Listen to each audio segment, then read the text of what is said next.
Is this thing on? Oh, is that new light that I just looked into? Oh gosh. Well, what's up guys? James here from Reflect the Screen, and yeah, I have new lighting and a new mic, and I'm getting used to some fancy stuff here at Reflect the Screen, so it's gonna be fun. But today, I review Crazy Rich Asians, a film that, it's a romantic comedy that got me pretty good. Hold on, please just.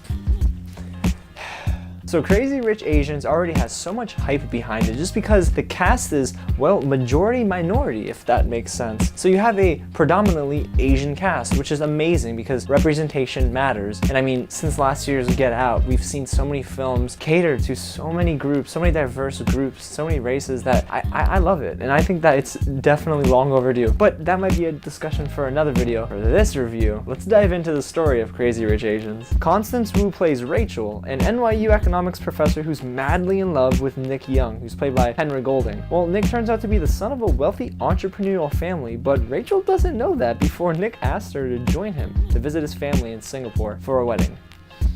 I mean, boy, you want to talk about pressure. Rachel learns about Nick's family and their disapproval of her as Nick's girlfriend. Why? Well, she's Asian American, not strictly Asian, and she's not wealthy. It's such a sad, unfortunate reality, but this all plays into a lot of themes in this movie. Now, Crazy Rich Asians really is a film that tugged on the right heartstrings for me. That was the first thought I had walking out of the theater.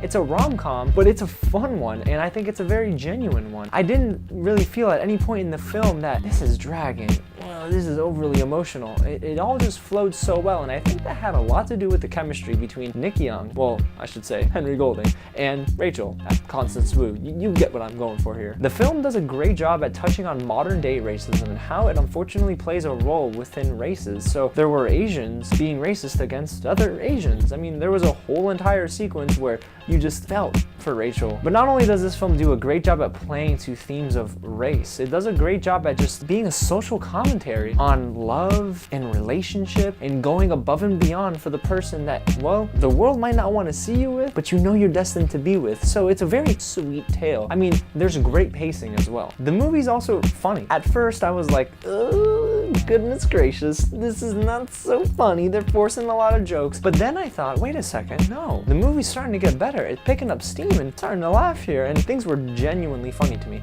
Awkwafina is so much better here than she was in Ocean's 8. I think that Oliver, played by Nico Santos, is a great addition to the cast. So it's not only Constance Wu and Henry Golding, but it's the supporting roles around them. All of those roles do a great job at just putting the icing on top of the proverbial cake. Director Jon M did a very good job as well at not being overly dramatic, but unfortunately there were some moments that felt overdone, if that makes sense. So they weren't dramatic, but it was like, that's a terrible thing to say. Oh, we're still doing this. Oh, now it's unnatural. And let me explain why. Nick is at the bachelor party for one of his best friends who's getting married and is the reason why they're in Singapore to begin with. And there are other Asians degrading Rachel and talking about how she's physically different from the other Asians and she is not perfect and making Nick very upset. But here's the thing, everything felt a little too on the nose. It was way too upfront and it almost felt unnatural, like I was just saying. So some of the dialogue honestly wasn't the best in this film, and I felt like maybe it took you out of moments sometimes, and I don't think that was the intention of the screenwriters, but I think that, listen, it didn't fit in some moments. Not all moments, just some moments. And this may be a selfish critique, but there are moments at the end of the film that I wish we would have seen develop. I don't want to give anything away, but man, there are things I wish I would have seen in this movie, and I know when I see the movie again, I'm gonna want that even more. So that's a selfish desire. I just go see this then. But yeah, I'm kind of obsessed with this movie. I keep thinking about this movie, and that's the mark of a good film, especially during the summertime. We're heading towards the fall, but this is a great end to the summer. Crazy Rich Asians is a film that sticks with you, and what it does is it takes the rom-com genre and it gives you a different, unique perspective on what it's like for people who aren't white, honestly. So it's cool. I don't know, I thought it was a very nice touch. I would definitely recommend this movie 100 times over. And like I said, director Jon M, he captures the essence of what anyone would do for someone they love. Just the great lengths they'll go. And God, I'm such a sucker for that. Just give me 2 seconds, man. No, really, give me 2 seconds. There was something in my eye. The AC's blowing.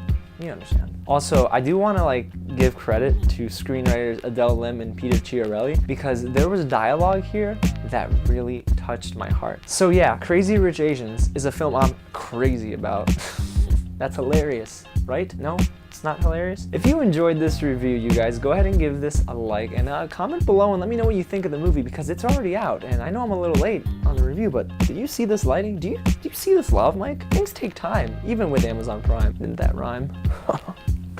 Oh god, I'm gonna stop and outro here. Go ahead and hit subscribe if you really want to see more content going into the fall season from Reflect the Screen and myself, because listen, there's a ton of movies coming out. So that's a lot of content for you guys. And if you'd like, go to reflectthescreen.com, because there's a ton of stuff in front of this camera that I can't get to, but I can get to behind the keyboard. So thanks so much for watching, you guys, and I'll go ahead and catch you at the next screening.